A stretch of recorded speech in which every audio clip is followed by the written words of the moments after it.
रोजगार की तलाश में भारत से लोग बाहर चले जाते हैं, लेकिन बहुत सारी ऐसी मुसीबतें होती हैं जिनका उन्हें सामना करना पड़ता है। इसी प्रकार की मुसीबत में फंसी हुई हैं केरल की नर्स निमिषा प्रिया। इनको यमन की अदालत ने मौत की सज़ा सुनाई है। अब ये बचें कैसे? आपको पता है कि भारत सरकार पिछले दिनों वापस लाई थी कुछ जो हमारे नेवी से जुड़े हुए अधिकारी थे, लेकिन इस मामले में क्या है, पूरा अलग ही मामला है। ये यमन देश से जुड़ा हुआ मामला है और इसमें इस्लामिक कानून के तहत इसमें सज़ा दी गई है। ये बचेंगी कैसे? और इनके बचने के लिए एक जुगाड़ निकल के आया है, वो भी वैधानिक जुगाड़ जो इस्लामिक कानून के जरिए दिया जाता है। इसमें ब्लड मनी की बात की गई है। ब्लड मनी होता क्या है, इसी के बारे में आज हम चर्चा करेंगे, लेकिन उससे पहले आप पूरी कहानी को समझिए कि क्या हुआ है। हम बात कर रहे हैं केरल की नर्स निमिषा प्रिया की, जिन्हें यमन की अदालत ने मौत की सज़ा सुनाई है। निमिषा पर एक यमनी नागरिक की हत्या का आरोप था, जिसने उसे बंदी बनाकर रखा हुआ था। अब इस मामले में भारत सरकार ने ब्लड मनी ट्रांसफ़र को मंजूरी दे दी है। पीड़ित परिवार को ब्लड मनी देने पर नर्स की सज़ा माफ़ हो सकती है, और इसी को हम जानने की कोशिश करेंगे कि ब्लड मनी है क्या। केरलाइट नर्स निमिषा प्रिया को यमन के सुप्रीम कोर्ट ने अपने एक नागरिक तलाल अब्दो महदी की हत्या के जुर्म में सजाए मौत सुनाई है। अब निमिषा की सज़ा माफ़ी के लिए केंद्र सरकार ने ब्लड मनी ट्रांसफ़र को हामी दी है। फिलहाल $40,000 की रकम भारतीय दूतावास के जरिए संबंधित परिवार को भेजी जाएगी। जानिए क्या है निमिषा प्रिया का केस, जिसमें अब ब्लड मनी का रोल आ रहा है। पलक्कड़ जिले की निमिषा नर्सिंग की पढ़ाई के बाद शादी करके साल 2012 में परिवार समेत यमन पहुंच जाती हैं। वहां पहुंचने के बाद वे अपना एक अस्पताल खोलने की योजना बनाती हैं। यमनी नियम के मुताबिक केवल वहां के नागरिक ही ऐसा कर सकते हैं। तो निमिषा के पास एक ही व्यवस्था थी कि वो वहां पे शादी कर लें। तो निमिषा की मदद तलाल अब्दो महदी करता है, जो अस्पताल में काम के दौरान उनके संपर्क में आया था।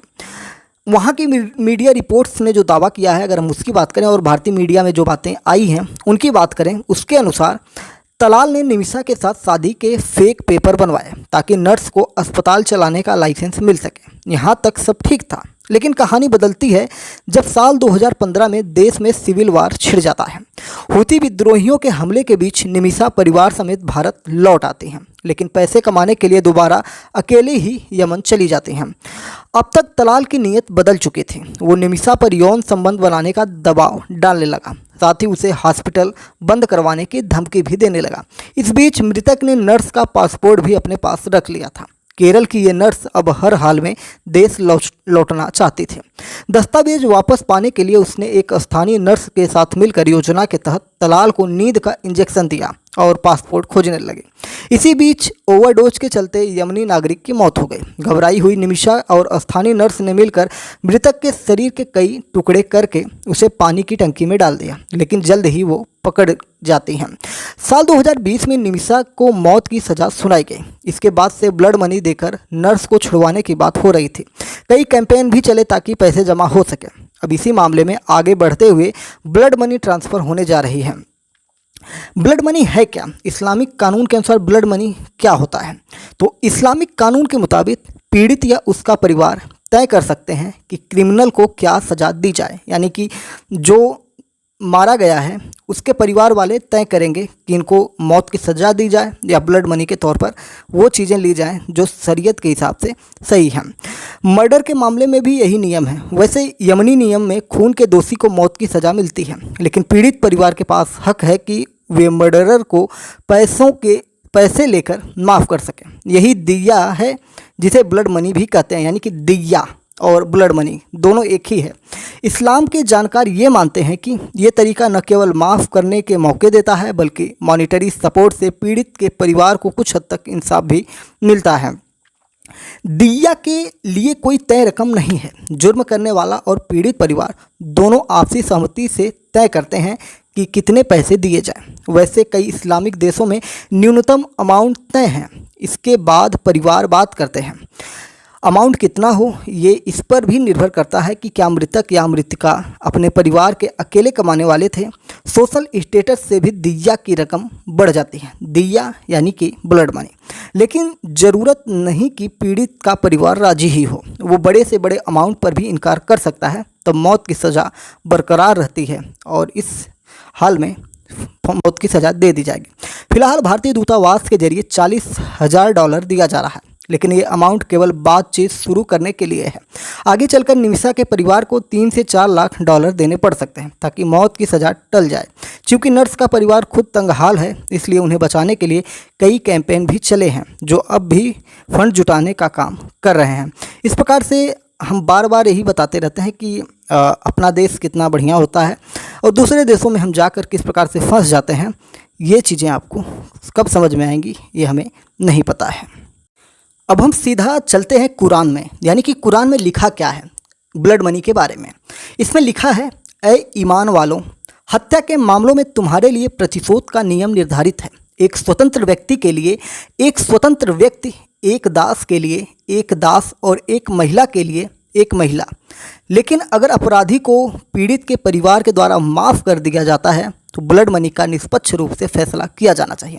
भुगतान विनम्रता से किया जाना चाहिए। यह तुम्हारे रब की ओर से एक रियायत और दया है।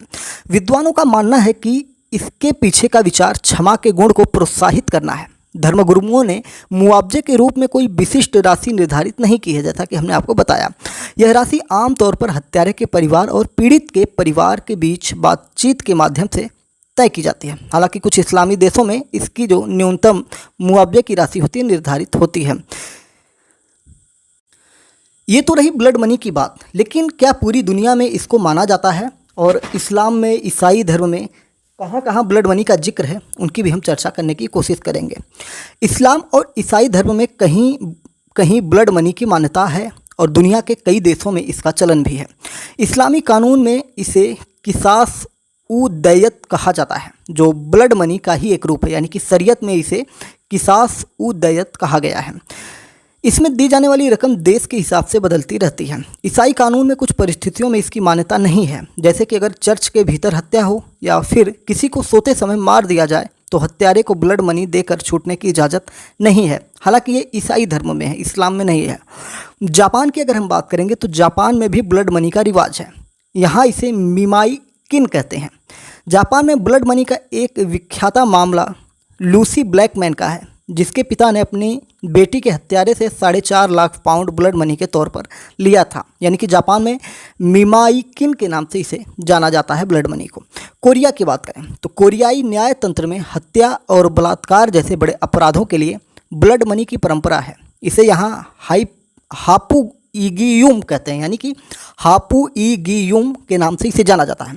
अगर पीड़ित परिवार इसे मान लेता है तो हत्यारे को सज़ा से मुक्ति मिल जाती है। कोरिया में सामान्य रूप से पुलिस इसमें मध्यस्थ की भूमिका निभाती है।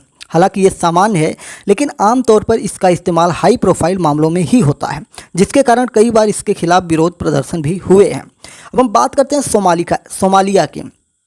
सोमालिया देश में, यानी कि सोमालियाई कानून में तो ब्लड मनी एक तरह से न्याय का ही दूसरा रूप है, जिसे जियर कहा जाता है। जियर के नाम से वहाँ ये प्रसिद्ध है। यहाँ मानहानि से लेकर चोरी, पिटाई, बलात्कार और हत्या तक के मामलों में पीड़ित परिवारों को ब्लड मनी दी जाती है। अब थोड़ा ये जानने की कोशिश करते हैं कि क्या ब्लड मनी देकर कोई अभी तक छूटा है। तो सबसे पहले हम इस्लामिक कंट्री, अपने पड़ोसी देश पाकिस्तान से ही बात करते हैं। पाकिस्तान की एक अदालत ने अमेरिकी खुफिया एजेंसी CIA के कॉन्ट्रैक्टर रेमंड डेविस को हत्या के 2 मामलों में बरी कर दिया और उन्हें छोड़ दिया गया। इसके बदले डेविस को मारे गए लोगों के परिवार वालों को पैसे देने होंगे, यानी कि वही ब्लड मनी है। पाकिस्तान के प्रधानमंत्री यूसुफ रजा गिलानी ने अमेरिकी नागरिक रेमंड डेविस के मामले में देश हित के साथ किसी तरह का समझौता नहीं किया जाएगा, ऐसी बातें की थी। 2011 की यह घटना थी, लेकिन उस समय ब्लड मनी के तौर पर पैसे लेकर इन्हें छोड़ने की बात भी की गई थी। यानी कि पाकिस्तान में एक ऐसा मामला हमने देख लिया। तो चलिए, उम्मीद है कि आपको क्या है ब्लड मनी, ये चीज़ें समझ में आई होंगी। थोड़ी टेक्निकल चीज़ थी, इसको थोड़ा दुनिया में कहाँ किस प्रकार से था उसको ढूंढने में थोड़ा समय लगा, इसलिए आज थोड़ा वीडियो लेट आपको मिला है। जय नमस्कार, भारत माता की जय।